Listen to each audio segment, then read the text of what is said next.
मुझे सूरज का आना और जाना दोनों पसंद है, क्योंकि सूरज अकेले ही आता है और अकेले ही जाता है, बिल्कुल मेरी तरह। मुझे कभी अपने सहकर्मियों को साथ आते जाते देखकर कोफ्त नहीं हुई। फिर आजकल क्यों मैं किसी लव बर्ड को देखकर चिढ़ने लगी हूँ? जो ज़िंदगी में जी रही हूँ, यही तो मेरा सपना था। फिर क्यों मन में वो संतोष नहीं है?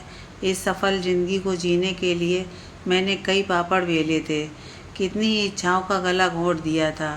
मुझे तो प्यार और शादी जैसे लफ्ज़ से भी चिढ़ हुआ करती थी। फिर अब क्यों मुझे किसी साथी की कमी महसूस होती है? मेरे दिल और दिमाग के बीच द्वंद्व चलने लगा। दिमाग कहता कि ज़िंदगी जी रही हो, ये ज़िंदगी किसी को नसीब नहीं होती। आज यहाँ नहीं होती तो कहीं चूल्हा फूंक रही होती। इस पर दिल कहता, इन सफलताओं और महत्वाकांक्षाओं की मंजिल क्या ये अकेलापन ही थी? मन में आए विचारों के उफान पर अंकुश मेरे बॉस की आवाज़ ने लगाया। वह मेरे केबिन के दरवाजे से खुद को टिकाकर दोनों हाथ बांधे खड़े हुए थे और मंद मंद मुस्कुरा रहे थे। बधाई हो मिस मालिनी, प्रमोशन हो गया है आपका और 20% सैलरी भी बढ़ा दी है। ऐसे ही काम करती रहो। और हाँ, आज जल्दी घर चली जाना और पार्टी करना, कहते हुए सर वहाँ से चले गए। पार्टी किसके साथ? मैं अपने आप पर ही तंज कसते हुए मुस्कुराकर खुद से ही कहा। बड़े शहरों में गगनचुंबी इमारतों के बीच लगातार भागती हुई दूधिया स्ट्रीट लाइट से रोशन सड़कों पर सफ़र करते लगभग सभी सफल व महत्वाकांक्षी लोगों का जीवन मेरी ही तरह होता है, तन्हा सफ़र। भीड़ में भी अकेलापन हमेशा साथ रहता है। विचारों की उधेड़-बुन में मैं कब पार्किंग लॉट में पहुंच गई, पता ही नहीं चला। अपने पर्स से मैं अपनी चमचमाती मैरून कलर की किया सेल्टॉस गाड़ी की चाबी ढूंढने लगी। यह गाड़ी मैंने पिछले महीने ही लोन पर ली थी। गाड़ी को स्टार्ट करके मैं अपनी ही धुन में खोई हुई गाड़ी ड्राइव कर रही थी कि एक वाक़ये से मेरी हंसी फूट पड़ी। हुआ यूँ था कि जब मैंने गाड़ी के लोन के लिए फाइनेंस कंपनी से बात की थी, तो कंपनी से लोन एग्जीक्यूटिव मेरे दफ्तर में ही चला आया था। वह फार्म को स्वयं भर रहा था। मैं फार्म से संबंधित जानकारी उसे मुहैया करवा रही थी। तभी उसने मुझसे पूछा, मैरिड या अनमैरिड? प्रश्न तो सरल और सीधा था, पर मैं इस प्रश्न से उस पर बिफर गई थी। आप फॉर्म रख दीजिए, मैं खुद भरकर आपके ऑफिस भेज दूंगी। जब हम किसी बात से दूर भागते हैं या उससे बचना चाहते हैं, तब वही किस्सा या बात हमारे सामने जाने अनजाने आ जाती है। मेरे साथ भी कुछ यही हो रहा था। घर पहुंचते ही मैंने मम्मी को कॉल लगाया और अपने प्रमोशन की बात बताई। मम्मी खुद तो खुश तो हुई, उतनी नहीं, क्योंकि ये मेरी पहली सफलता नहीं थी। मम्मी की खुशी तो अब मेरी शादी हो जाने पर दुगनी होगी। मम्मी पापा जब भी कॉल करते, तब उनके पास जैसे दूल्हों की लिस्ट बनी रहती। मेरी शादी के अलावा और कोई बात उन्हें सूझती ही नहीं। मैं भी झल्लाकर कह देती, अगर आपको लगता है कि मैं बोझ हूँ, तो फिर कहीं भी रिश्ता तय क्यों नहीं कर देते? मेरी पसंद नापसंद की जहमत भी क्यों उठाते हैं आप? इस पर मम्मी कहती, तू तो हमारी राजकुमारी है बेटा। हर माता पिता का यह सपना होता है कि वह अपनी राजकुमारी के हाथ पीले करके किसी राजकुमार को सौंप दें।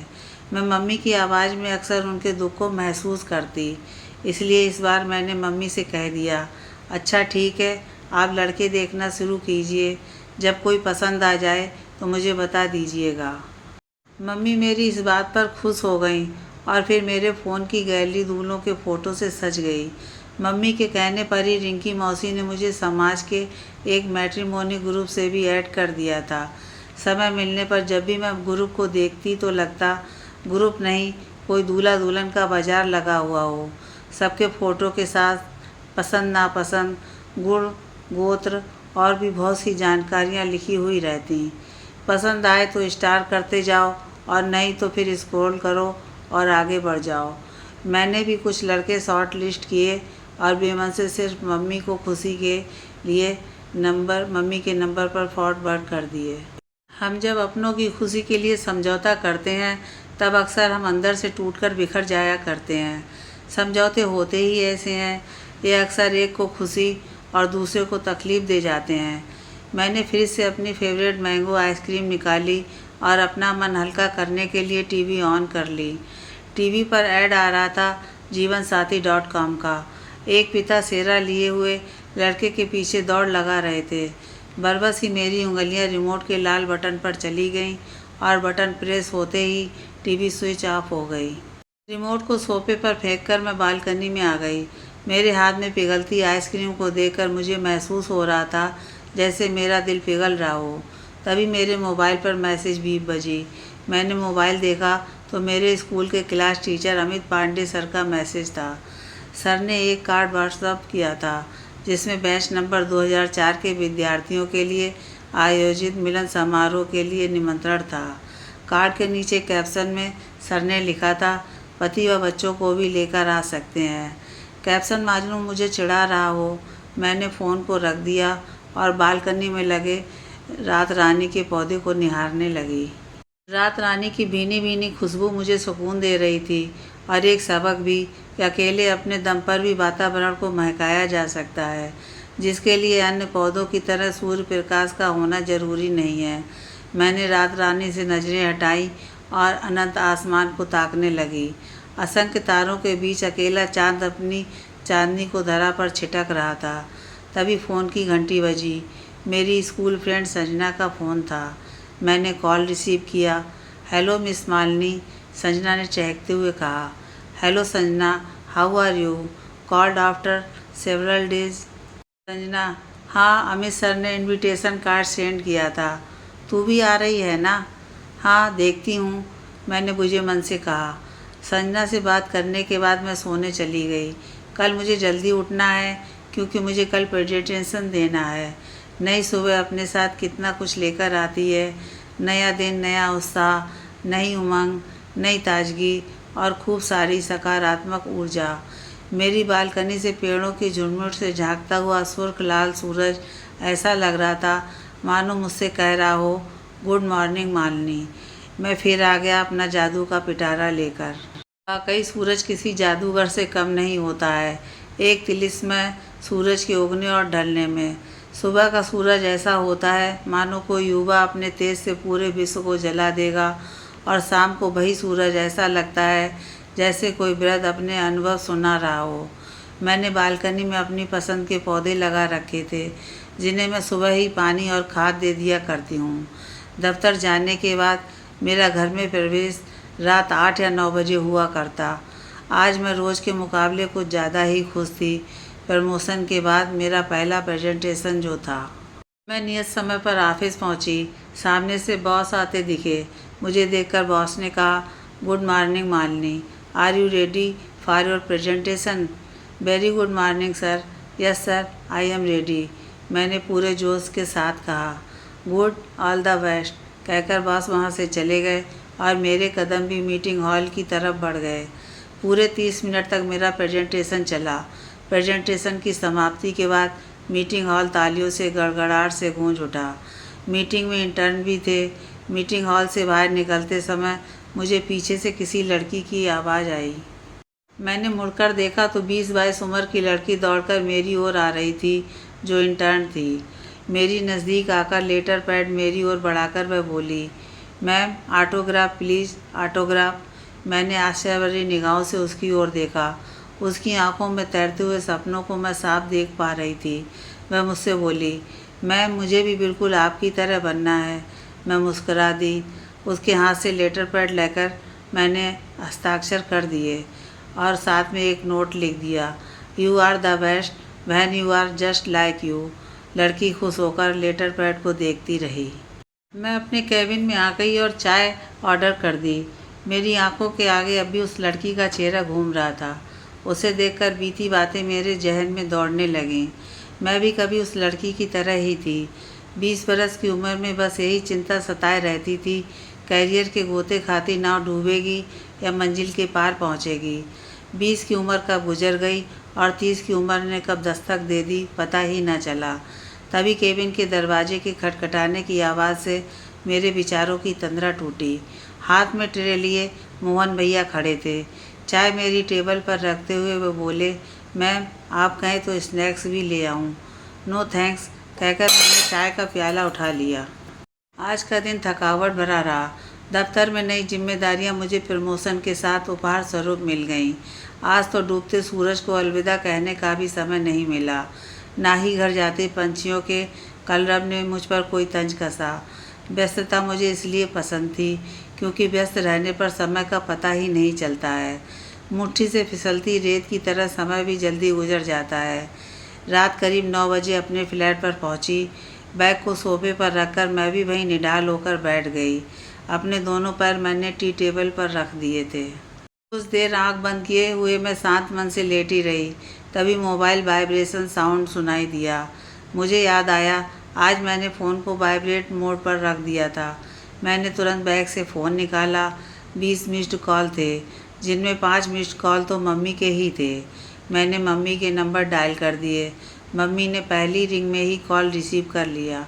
वह चिंतित होकर बोली, क्या बात है, कॉल रिसीव क्यों नहीं किए? मैंने हंसकर मम्मी से कहा, 20% सैलरी यूँ ही थोड़ी बढ़ाई होगी, उसके एवज में काम भी तो 20% बढ़ाया होगा ना। मम्मी, ओहो, तेरी ये ऑफिस की बातें। खैर, तूने जिन लड़कों के फ़ोटो मुझे सेंड किए थे उनमें से मुझे 3 पसंद आए हैं। एक तो अपनी रिंकी के रिश्ते में ही लगता है। मैंने उसके माता पिता से बात कर ली है, वो लोग अगले हफ्ता ही आने का कह रहे हैं। वो सप्ताह भर की छुट्टी ले और घर आ जा। मम्मी की तुगलकी फरमान सुनकर मैंने कहा, पर मम्मी, मेरा हाल ही में प्रमोशन हुआ है, मुझे इतने दिन की छुट्टी नहीं मिल पाएगी। वैसे छुट्टी मिलना तो मेरे बाएं हाथ का खेल था, पर मैंने टालने के लिए मम्मी से झूठ कह दिया। पर मम्मी भी सीबीआई से कम नहीं थी। मेरे झूठ, बहाने और दलीलें उनके सामने विफल हो गए। मुझे याद आया कि स्कूल रियूनियन की पार्टी भी तो अगले सप्ताह ही है। इसी बहाने पुराने दोस्तों से मिलना भी हो जाएगा। मैंने बेंगलुरु टू भोपाल की फ़्लाइट की टिकट बुक करवा ली। अगली सुबह ही मैंने अपने बॉस को मेल किया और 1 सप्ताह की छुट्टी सेंशन करवा ली। मुझे सबसे ज़्यादा फ़िक्र बालकनी में रखे अपने पौधों की थी, जो मुझे अपनी जान से ज़्यादा प्यारे थे। मैंने सभी गमलों में ड्रिप इरिगेशन मेथड अप्लाई कर दी ताकि सप्ताह भर गमलों की मिट्टी में नमी बनी रहे। इसके बाद मैंने अपनी पैकिंग शुरू कर दी। Cards, mobile charger, medicine kit और मेरी पसंद के आउटफिट्स, सारे ज़रूरी सामान रखने के बाद मैं नहाने चली गई। सारा दिन मैंने खुद के कामों में ही बिताया। रोज़मर्रा के ऑफिशियल लुक को बदलकर मैं फिर से वही मालिनी बन जाना चाहती थी, जैसे मैं 19-20 बरस में हुआ करती थी। शाम 7 बजे मेरी फ़्लाइट थी। मैंने घड़ी पर नज़र डाली, 6:15 हो रहे थे। अपने सर जाने की बेताबी से धड़कते हुए मेरे दिल की धड़कनें घड़ी की सुइयों की टिक टिक के साथ चल रही थी। मैंने एक बार अपने आप को आईने में देखा, फिर आदतन अपने बैग को एक बार फिर से चेक किया। सभी ज़रूरी सामान जस का तस रखा हुआ था। फ्लैट को लॉक करके मैं लिफ्ट की ओर बढ़ गई। जी बटन को प्रेस करते ही लिफ्ट ग्राउंड फ्लोर पर आ गई। मैंने एयरपोर्ट जाने के लिए कैब बुक कर ली थी। लगभग 25 मिनट के बाद मैं एयरपोर्ट पर थी। बैगेज चेकिंग और सिक्योरिटी चेक के बाद मैं अपनी सीट पर जाकर बैठ गई। मेरी सीट के ठीक सामने वाली कतार में नवविवाहित कपिल बैठा हुआ था। लगभग 26-27 वर्षीय युवक किसी बात पर अपनी पत्नी को चिढ़ा रहा था और उसकी पत्नी का मुंह गुब्बारे की तरह फूला हुआ था। लड़के ने लड़की के कान में कुछ कहा, जिस पर चिढ़कर लड़की ने अपनी कोहनी मारते हुए उसकी बात का खंडन कर दिया और वह उठकर मेरी तरफ आने लगी। उसे अपनी तरफ आया देखकर मैंने अपनी नज़रें हैंडबैग पर टिका दीं और मैंने हैंडबैग की जिप खोलकर उसमें से कुछ तलाशने का नाटक किया। वह मेरे करीब आकर बोली, क्या मैं आपके पास बैठ सकती हूँ? मुझे तो कोई एतराज़ नहीं, मैंने मुस्कुराते हुए कहा। वह मेरे पास आकर बैठी ही थी कि सीट के असली दावेदार आ गए। लड़के ने उन्हें अपनी सीट पर बैठ जाने के लिए निवेदन किया और वह सहजता से मान गए। मैं प्लेन की खिड़की की कनखियों से बिखरे बादलों को देखने लगी। सफ़ेद मुलायम बादल बिल्कुल रुई की तरह लग रहे थे। तभी मेरे बगल में बैठी वह लड़की बोली, hello, my name is Malini. What is your good name? Strange, मेरा नाम भी मालिनी है।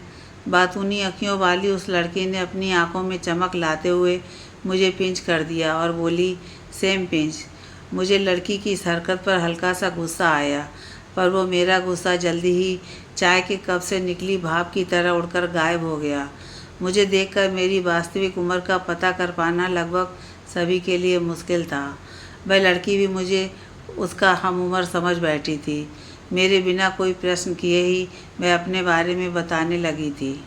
वैसे मैं सफ़र में अक्सर मैगज़ीन पढ़ना पसंद करती हूँ, पर यह पहली बार हुआ जब मुझे कहानियाँ ऑडियो वर्सन में सुनने को मिल रही थीं।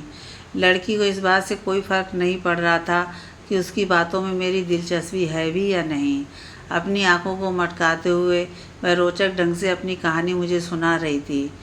हवाई सफ़र ही मेरा सपना हुआ करता था। मैं एयर होस्टेस बनना चाहती थी। मुझे सपनों की उड़ान भरकर पूरा विश्व देखना था, लेकिन किस्मत में कुछ और ही लिखा था। पापा माने नहीं और अपने दोस्त के बेटे से मेरी शादी कर दी। मेरे पति भोपाल में नौकरी करते हैं। वो मुझे कब से इसी बात के लिए छेड़ रहे थे कि अब तो आपके पंख काट दिए गए हैं और मुझ जैसे लड़के के साथ खूंटे से बांध दी गई हो, जो तुम्हारे सपनों को चाह कर भी पूरा नहीं कर सकेगा। उस लड़की की बात सुनकर मैं विचारों की दुनिया में खो गई। मेरा दिमाग गर्व से मुझसे कहने लगा, देखा, यह होता है वैवाहिक जीवन। इस पर दिल ने कहा, यह तो सिक्के का एक ही पहलू है। दूसरा पहलू तो यह है कि इस लड़की को प्यार करने वाला एक अच्छा जीवन साथी भी मिला है। लड़की मुझे झकझोरते हुए बोली, अरे आप कहाँ खो गई? कहीं नहीं, मैंने शांत भाव से कहा। वह मुझसे मेरे बारे में पूछने लगी। मैंने उसे संक्षेप में अपने बारे में बताया। मेरी बात को सुनकर वह अपनी आंखों को बड़ा करते हुए बोली, इतनी कम उम्र में इतनी सफलता अर्जित कर लिया आपने, और एक मैं हूँ। मैंने उसे अपनी वास्तविक उम्र बताई तो वह मानने को तैयार ही नहीं हुई। वह बोली, लाइफ हो तो ऐसी, आप अब भी 24-25 की दिखती हैं। सफलता जिसके कदमों को चूम ले, उसके लिए तो एक से एक लड़कों की लाइन लग जाए शादी के लिए। आपकी शादी तो बिना आपकी मर्जी के तय कर पाना संभव ही नहीं होगा। उसने कातर निगाहों से मेरी तरफ इस कदर देखा मानो वह कोई हलाल कर दिया गया बकरा हो। उसके प्रश्नों की झड़ी से मैं बस मुस्कुरा दी। वह अचानक चुप हो गई, जैसे उसके भीतर विचारों का मंथन हो रहा हो। मैंने भी मैगजीन उठाई और पेज पलटने लगी। तभी मेरी नज़र उस लड़की के पति पर पड़ी, जो दूर से ही इशारों में लड़की को चिढ़ा रहा था। जब उस लड़के ने मेरी ओर देखा तो वह झेप गया और हड़बड़ी में मैगजीन उठाकर पढ़ने लगा। इन दो अजनबी लोगों ने कई दिनों से मेरे अंतर्मन में चल रहे द्वंद्व को ख़त्म कर दिया। मुझे अपने कई सवालों का जवाब सहजता से ही मिल गया था। मैं अपनी ज़िंदगी से अब बेहद खुश थी और मुझे यकीन हो गया था कि कहीं कोई राजकुमार मेरा इंतज़ार कर रहा होगा, जो मेरी ही तरह सफल होगा, जिसके आचार विचार मेरी तरह होंगे, जिसके साथ होने से मैं ये महसूस नहीं करूँगी कि मुझे किसी खूंटे से बांध दिया गया है। हम दोनों का एक छोटा सा घर संसार होगा, जहाँ अकेलापन दूर दूर तक नहीं होगा। अनंत आकाश की तरह हमारे आसमानी सपने होंगे, जहाँ सिर्फ प्रेम होगा। जिस तरह टेक ऑफ के समय ज़मीन से उड़ता हुआ प्लेन मेरे मन को रोमांचित कर रहा था, ठीक उसी तरह टच डाउन के समय जब प्लेन के पहियों ने मेरे अपने शहर भोपाल की ज़मीन को छुआ, तो एक सरसरी सी तरंग किसी स्वर लहरी की माफिक मेरे शरीर में दौड़ने लगी, और जिसके यूं दौड़ने से मेरे दिल के तार बज उठे थे। टच डाउन के समय लगा जैसे मैं लौट आई हूँ अपने पुराने संसार में। अब यादों के गड़े खजाने को खोदूँगी और अपने पुराने दिनों को फिर से जी भर कर जीऊँगी। मैं अब राजा भोज एयरपोर्ट पर खड़ी थी। मैंने चारों ओर नज़र दौड़ाई।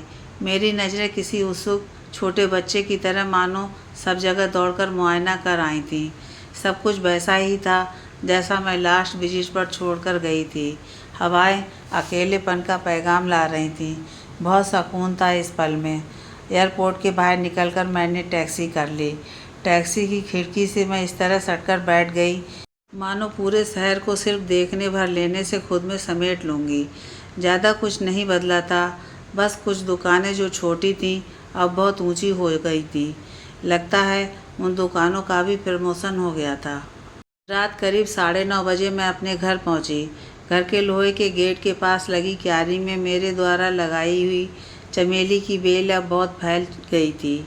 उसकी शाखाएं हवा के झोंकों से लोहे के गेट के बाहर आती ऐसी जान पड़ती थी मानो मेरे घर आने पर आगे बढ़कर मेरा स्वागत कर रही हूँ। मैंने गेट खोला और उसकी आवाज़ सुनकर पापा दौड़कर बाहर आए। उनके पीछे आरती की थाल लिए मम्मी भी आईं। आरती की थाल को देखकर मैंने खुद से ही प्रश्न किया, यह स्वागत मेरे घर आने पर है या फिर शादी के लिए मान जाने पर। कभी कभी मम्मी मुझे बिल्कुल हिंदी फिल्मों के आलोकनाथ की तरह लगती हैं। खैर, स्वागत सत्कार के बाद मैं मम्मी से मिली।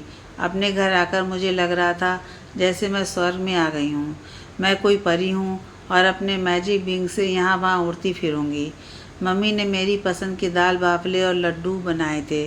साथ में पुदीना और धनिया की चटनी भी थी। बहुत दिनों बाद मम्मी के हाथ का बना हुआ खाना खाकर मैं अपनी डाइटिंग को भूल गई थी। मैंने इतना खा लिया था कि शायद हाजमोला की गोली भी मुझे नहीं बचा सकती थी। घर आकर मैं भूल ही गई थी कि मैं किसी मल्टीनेशनल कंपनी की वाइस प्रेसिडेंट हूँ। मेरी बातों में सधे हुए औपचारिक शब्द न होकर मालवी भाषा की मिठास भूल गई थी। मेरे पास तो सिर्फ ऑफिस की ही चर्चा थी, जिसको सुनने में मम्मी की दिलचस्पी नहीं थी। पर मम्मी के पास तो बातों का पिटारा था, जिससे कभी हंसी के गुब्बारे निकलते तो कभी कोई गंभीर बात। 2 घंटे के इंडिगो फ्लाइट के सफ़र से लेकर घर तक मैं सिर्फ सुन ही रही थी। मुझे सुनना अच्छा लग रहा था। इन पलों को मैं बंगलौर में बहुत मिस करती थी। देर रात तक मैं और मम्मी ज़माने भर की बातें करते रहे, जैसे आज ही सारी बातें कर लेना बहुत ज़रूरी था। जब मैं और मम्मी दोनों थककर चूर हो गए, तब हम नींद के आगोश में कब खो गए पता ही नहीं चला। सुबह करीब 10 बजे मेरी नींद खुली। कमरे की खिड़कियों पर लगे पर्दों की ओर से झांकता हुआ सूरज मुझसे कह रहा था, दिन चढ़ने को आया है, अब उठ भी जा। अलसाई सी मैं हाल में आकर बैठ गई। पापा पेपर पढ़ रहे थे और मम्मी किचन में थी। मम्मी ने किचन से ही आवाज़ लगाकर मुझसे कहा, चाय ले आऊँ? मैंने कहा नहीं, पहले मैं ब्रश करूँगी। थोड़ी देर बाद मैं नहा धोकर किचन में गई।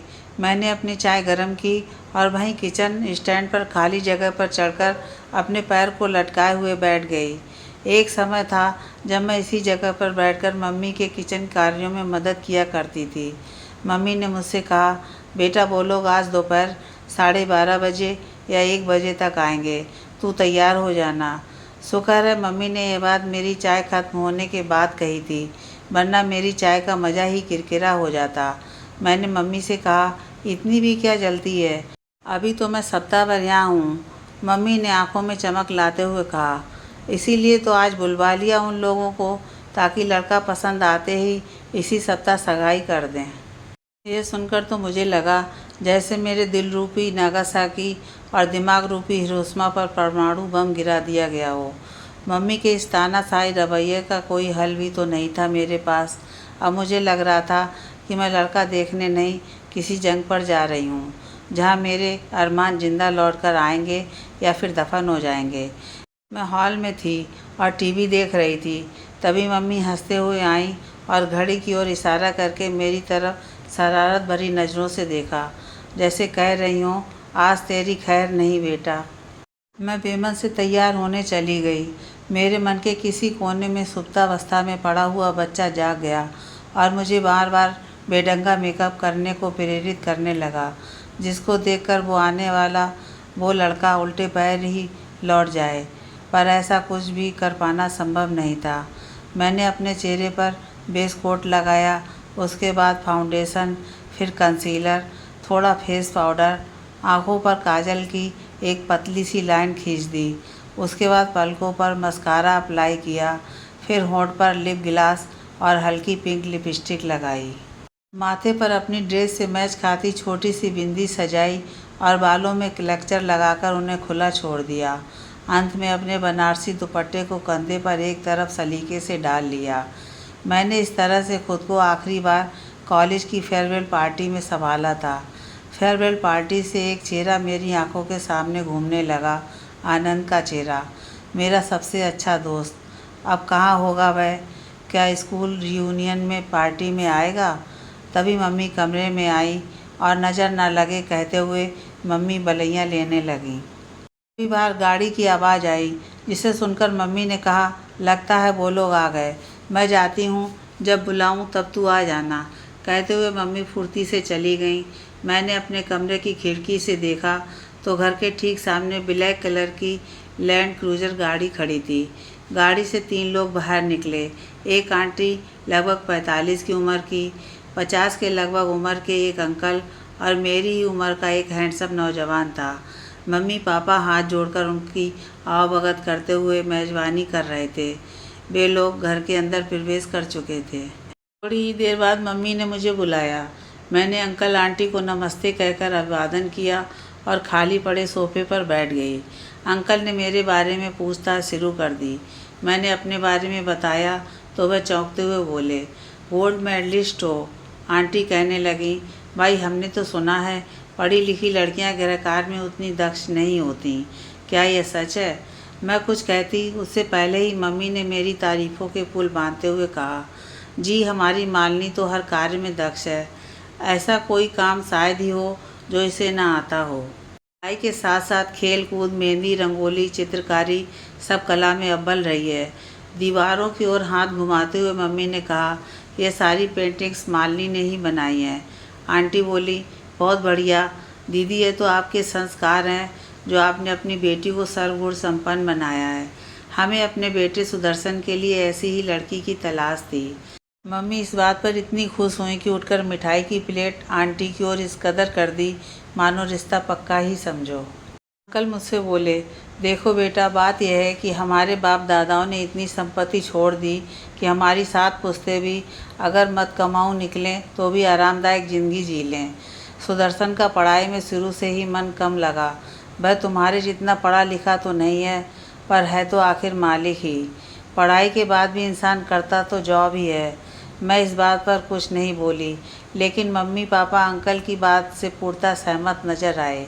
आंटी बोली, बेटा तुम दोनों अगर चाहो तो अकेले में बात कर सकते हो। मन में कोई प्रश्न हो तो पूछ लो। मैंने नामे सिर हिला दिया, पर लड़का शायद मुझसे कुछ पूछना चाहता था। अगले ही पल मैं और वह लड़का कमरे में थे। मेरी नज़रों में वह लड़का महज एक चाबी भरा खिलौना था जो अपने माता पिता द्वारा संचालित होता। माता पिता के कहे अनुसार रहना तो बहुत अच्छी बात है, लेकिन खुद का वजूद होना भी ज़रूरी है। वह लड़का मुझसे बोला, आप बेंगलोर में अकेली रहती हैं? मैंने कहा जी। उसने अगला सवाल दागा, फिर तो बॉयफ्रेंड भी होगा? मैंने कहा नहीं। मैं हंसकर बोला, फिर तो बेंगलुरु के सभी लड़के गधे हैं। इतनी खूबसूरत लड़की, वो भी सिंगल। मैं उसकी इस बात पर चुप रही। मैं अक्सर गुस्से पर काबू रखने के लिए मौन धारण कर लिया करती हूँ। लड़का बोला, मेरी तो कई गर्लफ्रेंड्स रही हैं। मुझे कॉकटेल पार्टी पसंद है। अक्सर पब में अनजान लड़कियों से जान पहचान हो जाया करती है। खैर, आपसे क्या छुपाना, मेरा ऐसा मानना है कि किसी भी रिश्ते को शुरू करने से पहले खुद के बारे में सारे सच बता दिए जाने चाहिए, ताकि सामने वाला हम जो हैं उसी रूप में हमें स्वीकार कर सके। लड़के के साथ हुई पूरी बातचीत के दौरान मन ही मन उससे चिढ़ती रही, पर उसकी कही सिर्फ यही बात मेरे दिल को छू गई। सुदर्शन अपने बारे में बता रहा था और मैं अपने रूम की खिड़की से पश्चिम दिशा की ओर सरकते सूरज को देख रही थी। सुदर्शन के साथ हुई बातचीत से मुझे समझ आ गया था कि यह मेरे सपनों का राजकुमार नहीं है। सुदर्शन ने मेरे हाथ में सोने के कंगन को देखकर मुंह सिकोड़ते हुए कहा, यू लाइक गोल्ड? मैंने कहा हाँ, पर ये कंगन मम्मी के हैं। How old fashion. इस बार तो सुदर्शन ने ऐसा मुंह बनाया जैसे सोने के कंगन नहीं, कोई बहुत ही बुरी सी चीज़ हो। वह बोला, मुझे तो प्लेटिनम पसंद है। तुम्हें भी प्लेटिनम पहनना चाहिए, और इस सूट के बजाय तुम बॉडी हैगिंग ड्रेस पहनती तो और भी खूबसूरत लगती। स्लिम फिगर हो इसलिए तुम हाई नेक और पफ़ी शोल्डर वाला फ्लोर लेंथ गाउन पहन सकती थी। अच्छा लगता तुम पर। सुदर्शन खुद को ट्रेंडी बताने के लिए मुझे अपनी पहनी हर चीज़ के बारे में बताने लगा। ये जो घड़ी है ना मेवाडो अल्ट्रा स्लिम, ये 70,000 की है, और ये शूज़ शायद मालदीव से लिए थे, प्योर लेदर, 50,000 के हैं। परफ्यूम तो मुझे फ़ॉरेन के ही पसंद हैं। सुदर्शन की बातें सुनकर मुझे लग रहा था जैसे मैं किसी शॉपिंग मॉल में हूँ और सेल्समैन मुझे सामान दिखा रहा है उनकी कीमतों के साथ। सुदर्शन की बातें अनमने मन से सुनती रही और कोई चारा भी तो नहीं था मेरे पास। आज अस्ताचल की ओर बढ़ते सूरज की गति भी मुझे बहुत धीमी लग रही थी। लगता है सूरज भी मेरी सगाई पक्की करके ही चैन की सांस लेगा। अभी तो 4 ही बजे हैं, सूरज तो अपने समय पर ही ढलेगा ना, मेरे मन ने मुझसे बड़ी मासूमियत से कहा। कमरे में मम्मी ने प्रवेश किया। ट्रे में चाय लेकर प्रफुल्लित मन से मम्मी अपने कदम ऐसे बढ़ा रही थीं मानो सुदर्शन नहीं, साक्षात विष्णु जी आज हमारे घर पर आ गए हों। मम्मी के आने से मैंने राहत की सांस ली। मम्मी सुदर्शन से बातें करने लगीं और मैं चाय की चुस्कियों में खो गई। चाय खत्म करके हम लोग हॉल में आ गए। 15-20 मिनट बात करने के बाद उन लोगों ने हमसे विदा ली। उनकी तरफ से रिश्ता पक्का था। मम्मी पापा उन्हें गेट तक छोड़ने गए। मैं सोफे पर बैठी रही। अब सिर्फ मेरे हाँ कहने भर की देरी थी और चटमगनी पट ब्याह हो जाता। मैंने मम्मी पापा से स्पष्ट शब्दों में कह दिया, ये मेरे जीवन से जुड़ा फैसला है। मैं जल्दीबाजी में कुछ भी नहीं कहूँगी, मुझे थोड़ा वक्त चाहिए। यह कहकर मैं अपने रूम में आ गई। मन माफिक कोई काम या चर्चा ना हो तो उसमें शामिल होने पर हम बिना किसी श्रम के भी बहुत थक जाते हैं। आज की दिनचर्या ने मुझे भी थका दिया था। मैं ड्रेस चेंज करने के बाद सो गई। शाम के 6 बजे मेरी नींद मंदिर की घंटी बजने से खुली। मैं हाथ मुंह धोकर नीचे हॉल में आ गई। मम्मी दिया बाती कर रहे थे और पापा टीवी देख रहे थे जिसमें राम कथा का प्रसारण चल रहा था। कितना सुखद पल था यह। बेंगलोर में तो इस समय मैं ऑफिस में रहती और वहाँ कहाँ सुनाई देती मंदिर की घंटियाँ। वहाँ तो बस फ़ोन की रिंगटोन, ऑफिस की टेबल पर रखी बेल की ट्रिन ट्रिन, गाड़ियों के बजते हॉर्न ही इन कानों को नसीब हुआ करते हैं। मैं भी सोफे पर बैठकर राम कथा सुनने लगी। थोड़ी देर बाद ही मम्मी चाय लेकर आईं।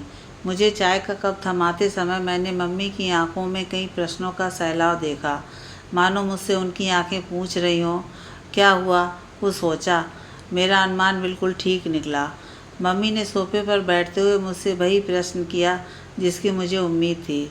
मैं कुछ कहती उससे पहले ही राम कथा में कथावाचक ने भजन गाना शुरू कर दिया, जो बिल्कुल मेरी स्थिति से मेल खा रहा था। सोने की लंका ना मिले माँ, अवधपुरी की धूल मिले। भजन ने मेरे मनोबल को इस कदर बढ़ा दिया कि मैंने हिम्मत करके सच कह दिया, मुझे सुदर्शन पसंद नहीं है मम्मी। कहकर मैंने अपनी गर्दन नीचे कर ली और चुपचाप चाय पीने लगी। जाहिर सी बात है मम्मी पापा मेरे इस जवाब से उदास हुए होंगे। शायद दोनों ने उदास नज़रों से एक दूसरे की ओर देखा भी होगा। मैं गर्दन नीचे किए हुए ही चाय के घूंट पीती रही। अब लग रहा था कि जीवन भर दुख के घूंट पीने से मैं बच गई। चाय का प्याला किनारे रखकर मैं उठी और मम्मी की ओर अपने कदम बढ़ा दिए। मम्मी चुपचाप टीवी पर आंखें गड़ाए हुई थीं और उनके चेहरे को देखकर लग रहा था मानो उनके मन में विचारों का तूफान चल रहा हो। मैंने मम्मी के घुटनों पर हाथ रखे और फर्श पर बैठते हुए मैंने मम्मी से पूछा, आप मेरे मन के मुताबिक लड़के से शादी करके मुझे खुश देखना चाहते हैं या अपने मन मुताबिक लड़के से शादी करवाकर अपनी खुशी चाहते हैं? मम्मी ने प्यार भरी निगाह से मेरी ओर देखा और मेरे सिर पर हाथ फेरते हुए कहा, बेटा तेरी खुशी मायने रखती है। क्या मैं अभी खुश नहीं हूँ? मैंने मम्मी से अगला प्रश्न किया। मैंने मम्मी को यकीन दिलाते हुए कहा, मुझे भी आजीवन अकेले नहीं रहना है। मैं भी चाहती हूँ मेरी शादी हो, मेरा परिवार हो, मैं भी पर्दे और कुशन खरीदूँ, पर मुझे सिर्फ किसी रस्म और रिवाज की तरह शादी नहीं करनी। चंद मिनटों में किसी अजनबी से हुई बात के आधार पर अपनी पूरी ज़िंदगी का फैसला नहीं कर सकती। मैंने हमेशा आप दोनों की हर बात मानी, कभी ऐसा कुछ नहीं किया जिसकी वजह से आपकी नज़रें नीची हों। फिर आप सिर्फ लोग क्या कहेंगे यह सोचकर मुझे किसी के भी साथ बांध देना चाहते हो तो मैं कभी खुश नहीं रहूँगी। सुदर्शन अच्छा लड़का है पर मेरे लिए नहीं बना है। मम्मी पापा दोनों पहली बार मुझसे सहमत दिखाई दिए। दोनों की आंखों में एक चमक थी। शायद उन्हें गर्व था कि उनकी बेटी अपने पैरों पर खड़ी हुई है, जिसके लिए उनके जैसा ही कोई राजकुमार आएगा। रात कितनी शांत और रहस्यमयी सी होती है, मानो काले घने अंधेरे में न जाने कितने ही रात छुपाए हुए हो, या यूँ कहूँ कि अंधेरों को समेटे हुए रात एक सबक दे रही हो कि फिक्र न कर, उम्मीद कायम रख, आशा की किरण लिए एक नई सुबह आएगी और गम के काले घनघोर बादल छट जाएंगे। आज मेरी आंखों में नींद का कतरा लेस मात्र भी ना था। नींद आती भी तो कैसे। मम्मी पापा को तो मैंने समझा दिया था, पर खुद को कैसे समझाती।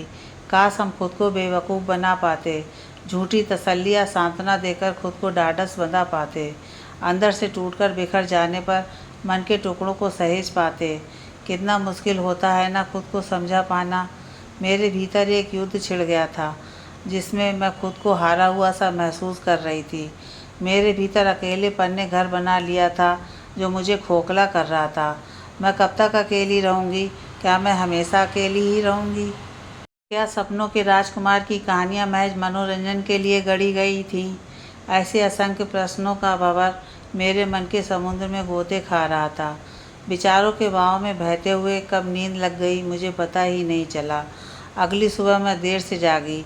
दिन चढ़ गया था। खिड़की पर लगे महीन पर्दे से छनकर आती हुई गुनगुनी धूप मेरे चेहरे पर पड़ रही थी। मम्मी दरवाजे के बाहर से ही 2 बार चाय की पूछ चुकी थी। मैं उठी और ड्राइंग रूम में चली गई।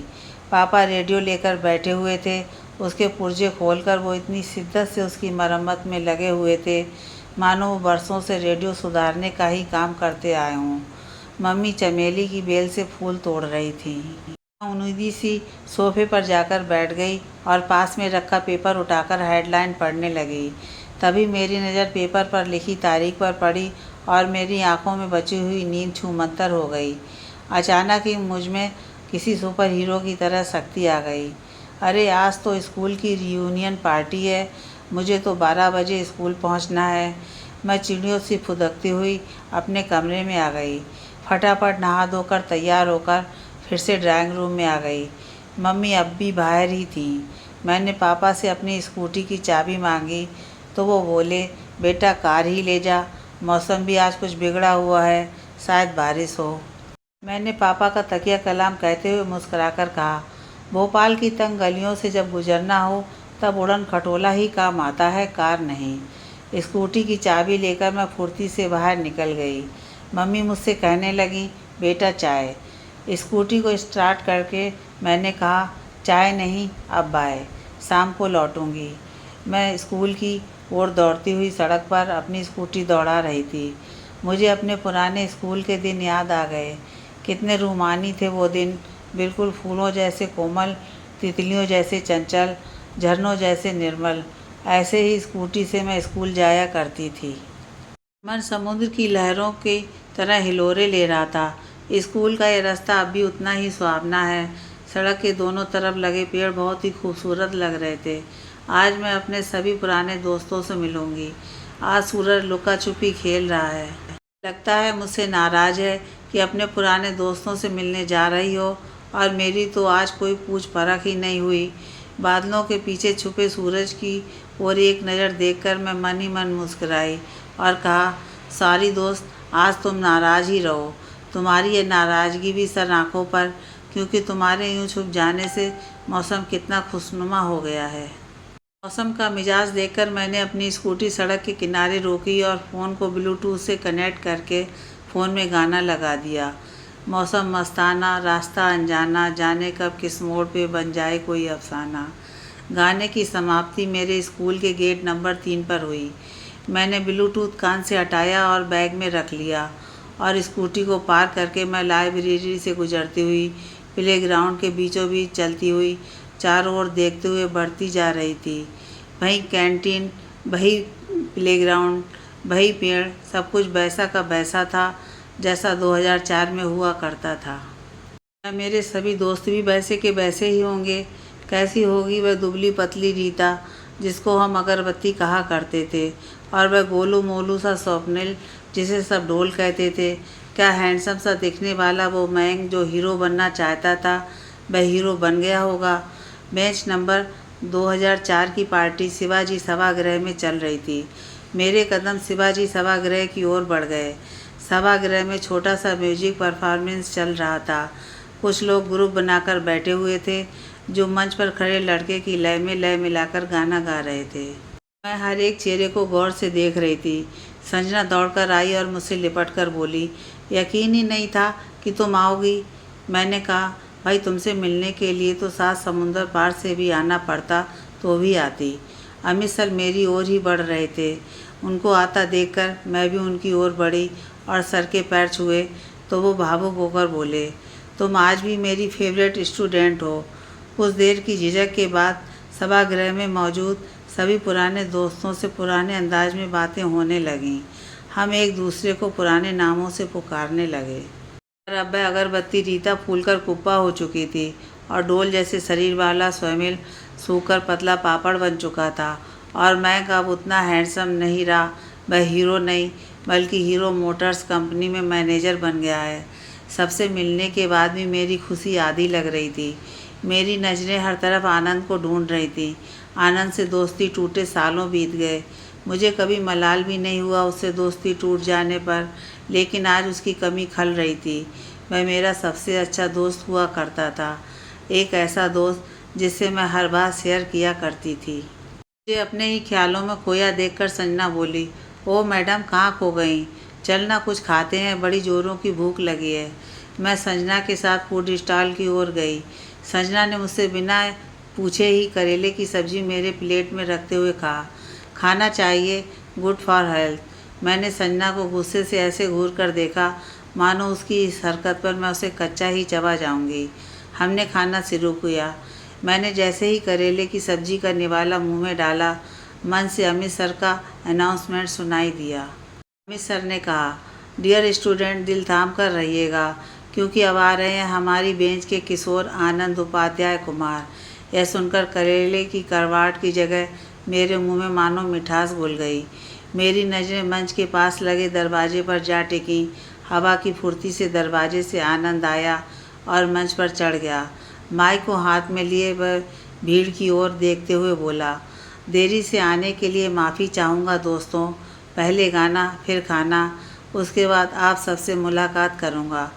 उसकी इस बात से सभागृह ठहाकों से गूंज उठा। उसने वही गाना गाया जो वह स्कूल की कैंटीन में गाया करता था, वो साथी रे तेरे बिना भी क्या जीना। आनंद को गाता हुआ देखकर मैं अपने अतीत में खो गई। आनंद क्लास 10th में न्यू स्टूडेंट की तरह आया था, पर उसके बाचाल और मिलनसार स्वभाव के कारण चंद दिनों में ही वह लगभग आधी क्लास का दोस्त बन गया था। आनंद कभी कोई क्लास बंक नहीं करता। वह हमेशा फर्स्ट बेंच पर बैठना पसंद करता था और इधर उधर की बातों पर ध्यान देने की बजाय हमेशा पढ़ाई में मसरूफ़ रहता। आनंद और मेरी दोस्ती की वजह भी यही थी। आनंद बिल्कुल मेरी तरह था। हम दोनों जब भी फ्री होते तो कैंटीन में समोसे खाने जाते। कैंटीन में हम दोनों पुरानी फिल्म के गीत गुनगुनाते। साल बीतते गए और हमारी दोस्ती और भी गहरी होती गई। हमने एक ही कॉलेज में एडमिशन लिया। आनंद ने मुझे कभी भी किसी बात पर ऐसा महसूस नहीं करवाया जिससे मुझे लगे कि वह मुझ पर कोई बात थोप रहा है। बहुत सी बातें ऐसी भी होती थीं जहाँ हमारे विचार नहीं मिलते थे, पर आनंद हमेशा यही कहता कि तुम जिस नज़रिए से देख रही हो वह भी सही है। हम दोनों की आपसी समझ बहुत अच्छी थी। यही वजह थी कि हम दोनों का कभी भी झगड़ा नहीं हुआ। लेकिन 14 फरवरी का वह दिन हमारी दोस्ती पर काल बनकर आया था। उस दिन आनंद गुलाब के फूल और कार्ड लिए मेरे पास आया था और उसने कहा था, कॉलेज के एक लड़के ने तुम्हारे लिए दिया है। वह लड़का कौन था यह तो मुझे आज भी नहीं पता, पर मेरा गुस्सा आनंद पर ही फूटा। मैंने कार्ड और फूल आनंद के मुंह पर फेंकते हुए कहा था, किसी के मैसेंजर बनकर आए हो, जबकि तुम्हें अच्छे से पता है मुझे इन बातों से सख्त नफरत है। आज के बाद मुझे अपनी शक्ल भी मत दिखाना। गुस्से से आग बबूला होकर मैं वहाँ से चली गई थी। मैंने आनंद के नंबर ब्लैक लिस्ट में डाल दिए थे। मार्च में फाइनल ईयर के एग्ज़ाम थे जो अप्रैल फर्स्ट वीक तक चले। एग्ज़ाम के बाद मैं अपनी नानी के घर चली गई थी। परीक्षा परिणाम के समय भी मैं कॉलेज नहीं गई। मैंने यूनिवर्सिटी में टॉप किया था। उसके बाद मुझे जॉब का ऑफ़र मिल गया और मैं बेंगलुरु आ गई। 14 फरवरी पर जो झटका आनंद ने मुझे दिया था, उस झटके से हम दोनों की दोस्ती टूट गई। ना उसने कभी मुझसे बात करने की कोशिश की, ना मैंने। अतीत की कड़वी यादों ने मन को भारी कर दिया था। मुझे अपना हलक सूखता हुआ महसूस हुआ।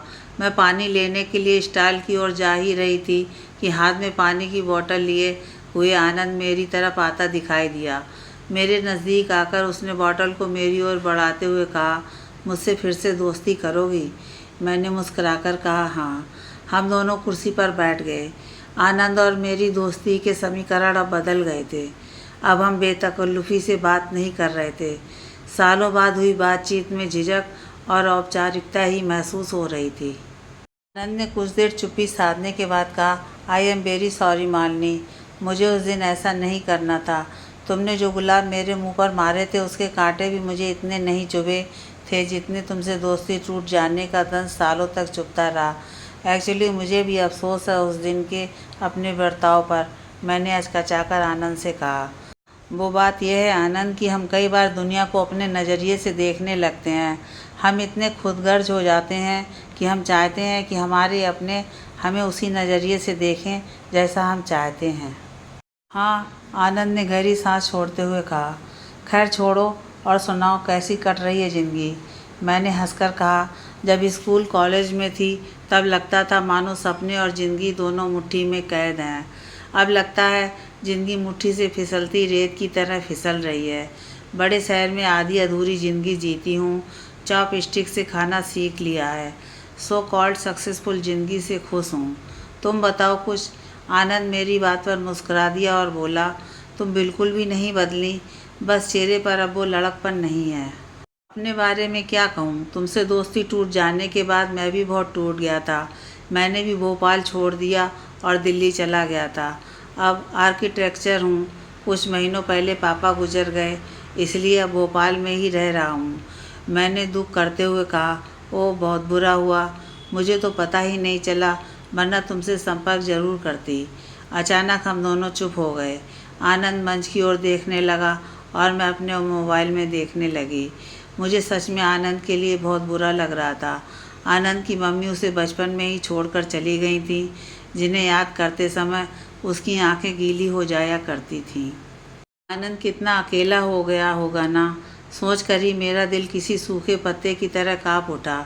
मैं आनंद से एक प्रश्न पूछना चाहती थी, मैरिड या अनमैरिड। जिस प्रश्न को सुनकर मैं चिढ़ जाया करती हूँ, वही प्रश्न मैं आनंद से कैसे पूछूं? आनंद की आंखों के द्वार से होकर मैं उसके मन के उस कमरे तक पहुँच जाना चाहती थी जहाँ उसने अपने गम दफन किए हुए थे। आनंद की आंखें अक्सर उसके मन की बात बयां कर देती थीं, जिन्हें पढ़कर मैं उसके दर्द बांट लिया करती थी।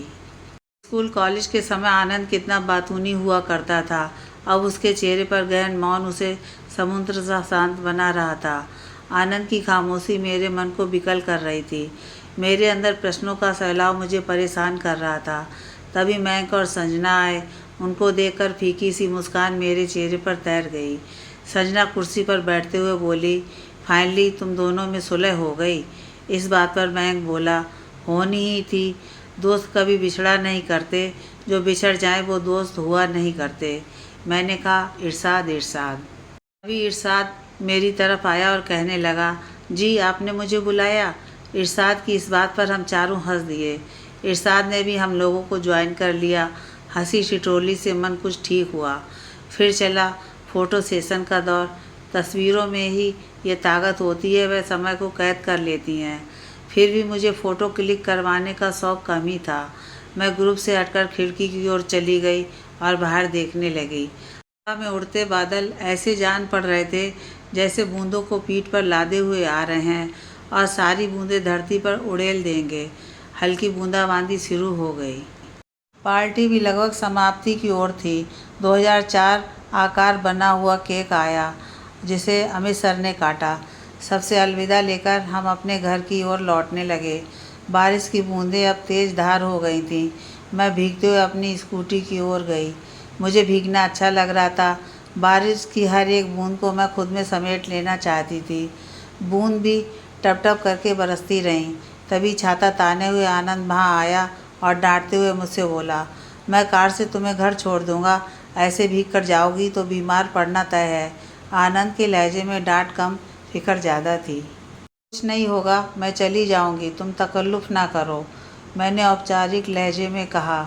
इस बात पर आनंद इतना नाराज़ हुआ कि वह फुर्ती से मेरी ओर आया और उसने झुककर मेरी स्कूटी को लॉक किया और चाबी अपनी जेब में रख ली और वहाँ से जाने लगा। मैं आनंद को जाते हुए देखती रही। वह बिल्कुल नहीं बदला था। मैं भी चुपचाप कीचड़ में बने आनंद के कदमों के निशान पर अपने पैर रखते हुए चलने लगी। किया सोनेट। आनंद की गाड़ी को देखकर मैं अचंभित हो गई। उसने कहा, हाँ, कुछ समय पहले ही ली है। मैंने कहा, मैंने भी किया सेल्टोस ली है। आनंद बोला, wonderful, be both like same. Anand ने गाड़ी स्टार्ट कर दी। मैं असहज और अनमनी सी हो रही थी। बहुत समय बाद मैं आनंद के साथ जा रही थी। रास्ते में जायका चाट भंडार की दुकान देखकर आनंद ने बिना मुझसे पूछे गाड़ी दुकान के सामने रोक दी। गाड़ी के शीशों के नीचे करके आनंद ने दुकान पर खड़े लड़के को आवाज़ लगाई, छोटू, छोले टिकिया पैक कर दे। छोटू बोला, आनंद भैया, थोड़ा टाइम लगेगा। आनंद ने मेरी ओर देखा, फिर छोटू की ओर मुखातिब होकर कहने लगा, अच्छा ठीक है, बनाकर रखना, मैं थोड़ी देर बाद आता हूँ। ठीक है भैया, कहकर छोटू अपने पिताजी की मदद करवाने लगा। आनंद चुपचाप गाड़ी ड्राइव करता रहा। गाड़ी में पसरी शांति को आनंद ने म्यूजिक ऑन करके संगीत लहरियों में बदल दिया। रिमझिम गिरे सावन, सुलग सुलग जाए मन। यह गीत मौसम को और भी सुहाना बना रहा था। बरसात से गाड़ी के शीशों पर मानो कोहरा सा छा गया हो। मैंने आदतन शीशे पर पहले स्माइली फेस बनाया और फिर उसे मिटा दिया। मैं बाहर बारिश को देखने लगी। मेरी आंखें जुगनुओं से चमक उठीं। सड़क पर गिरती बारिश की बूंदें ऐसी लग रही थीं जैसे जल तरंग बज रही हो। बारिश न सिर्फ तपती धरती को शीतल कर रही, बल्कि मेरे मन को भी ठंडक पहुंचा रही थी। मेरे मन का मयूर नाच उठा था। तभी आनंद ने एक कागज़ का टुकड़ा मेरी ओर बढ़ाते हुए कहा, लो, इसकी नाव बना लो। मैंने अचंभित होकर आनंद को देखा। क्या आनंद को अब भी वो सारी बातें याद हैं जो मैंने स्कूल और कॉलेज के समय शेयर की थीं? मैंने आनंद से कागज़ लिया और नाव बनाने लगी। आनंद ने गाड़ी अपने घर के सामने रोक दी। मैंने सवालिया निगाहों से आनंद को देखा तो वो बोला, तुम चलो, मैं छोटू की दुकान से छोले टिकिया लेकर आता हूँ। मेरी कवर से नया टॉवल ले लेना। तुम्हारे बाल ज़्यादा समय तक भीगे रहें तो तुम्हें सर्दी लग जाएगी। मुझे घर की चाबी थमाकर आनंद छोटू की दुकान की ओर चला गया। मैं वहीं खड़ी आनंद की गाड़ी को तब तक देखती रही जब तक कि वह मेरी आंखों से ओझल न हुई। अरसे बाद मैं आनंद के घर के दरवाजे पर खड़ी थी। मैं पहले भी कई बार आनंद के घर आ चुकी थी, पर आज लग रहा था जैसे पहली बार किसी अजनबी के घर आई हूँ। और ताला खोलते समय मेरे हाथ कुछ इस तरह से काँप रहे थे जैसे मैं कोई चोर हूँ। मैंने दरवाज़ा खोला तो मेरे आश्चर्य की कोई सीमा नहीं रही। आनंद ने अपने घर का पूरा इंटीरियर बदल दिया था। उसके घर का कोना कोना इस तरह से सजा हुआ था जैसा मैं उसे बताया करती थी। मैं अक्सर आनंद से अपनी चाहतों के घर के बारे में बात किया करती थी। आंखों में असंख्य सपने लिए सुनहरे भविष्य का निर्माण करते हुए मैंने बीसियों बार अपने सपनों का घर बनाया था। मेरा घर ऐसा होगा जिसमें आकर यह ना लगे कि किसी लग्जरी होटल में आ गए हैं। मेरे घर के कोने में ब्रांज स्टैचू खड़े नहीं होंगे, बल्कि हर कोना भारतीय संस्कृति से सराबोर कलाकृतियों से सजा हुआ होगा, जो टेराकोट की बनी होंगी। मेरे घर के लिविंग रूम के फर्श पर कश्मीरी फारसी सिल्क कारपेट बिछा होगा। किसी कोने में एक फूलदान होगा जिसमें जरबेरा के रंग बिरंगे ताज़े फूल होंगे। एक कोना संगीत लहरियों को सुबह शाम छेड़ा करेगा। दिल के आकार का डोरमेट जिस पर पैर रखकर आगंतुक यह महसूस करेगा कि वह मेरे घर नहीं बल्कि मेरे दिल में ही प्रवेश कर रहा है। आनंद ने लिखा था, मालिनी मेरी सबसे अच्छी दोस्त। उसके साथ वक्त बिताते हुए कब ज़िंदगी बिता देने की ख्वाहिश जाग उठी, मुझे पता ही नहीं चला। उसके लिए ये वक्त, ये साथ सिर्फ दोस्ती के दायरे में सिमटा रहा। इन दायरों के दरमियान मेरे मन में कुछ और भी पनप रहा था। शायद इसी को पहला प्यार कहते हैं। मैं अपने रिश्ते को दोस्ती के पायदान से ऊपर ले जाना चाहता था। इसलिए मैंने फैसला किया कि मालिनी से अपने दिल की बात आज यानी 14 फरवरी को कह दूंगा। मेरे मन के किसी कोने से उठता हुआ दर्द मेरी आंखों से छलक उठा। डबडबाई आंखों से मैं अगला पेज पढ़ने लगी। आनंद ने सैड इमोजी बनाकर लिखा था, आज का दिन मेरी ज़िंदगी का सबसे बुरा दिन था। मैंने आज अपनी ज़िंदगी को खो दिया। काश मैं मालिनी से सच कह पाता कि किसी और लड़के का मैसेंजर बनकर नहीं आया हूँ, बल्कि अपने ही दिल का हाल सुनाना चाहता हूँ। तुम्हें बताना चाहता हूँ कि तुम मेरे जीवन का सूरज हो, जिसके आने से मेरे जीवन की बगिया खिल उठती है। मेरा जीवन रोशन हो जाता है। जैसे पृथ्वी सूर्य की परिक्रमा करती है, वैसे ही मैं भी हर पहर तुम्हारे इर्द गिर्द रहना चाहता हूँ।